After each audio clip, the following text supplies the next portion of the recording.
Alright, James here at Family RV again, and we're going to go over a few tips on how to maintain the back of our refrigerator. Now in this in particular trailer, the refrigerator is right here, the back of the refrigerator. So first thing we're going to do is we're going to open it up. Now we can use a flathead screwdriver, that'll work just great. A lot of the times I just use my key or a nickel or a dime or a penny just to get in there and unlock it. Now once it's unlocked, I can simply just pop this cover right off. Now first, before I pop off this cover, a lot of customers ask me, what is this tube hanging out? Well, that tube is a defroster tube because granted, the refrigerator is cold on the inside. And on a hot day, you may see a little bit of water coming out of there, especially when the refrigerator is turned off.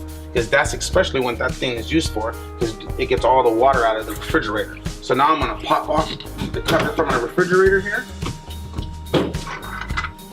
And then now, if it's really dusty like the back of this one is, and it always gonna be because this is just a vent.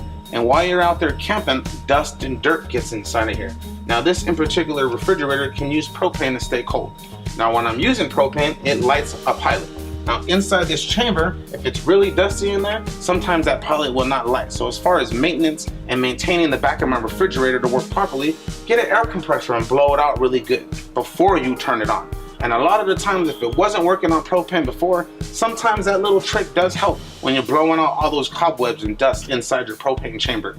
Once it's all blown out with your air compressor, then you can make sure your plug is plugged in. This plug is for 110 power. So maybe if it popped out or something like that, so always make sure that plug is plugged in. Once it's all blown out and we're good, you can just go ahead and pop the cover right back on.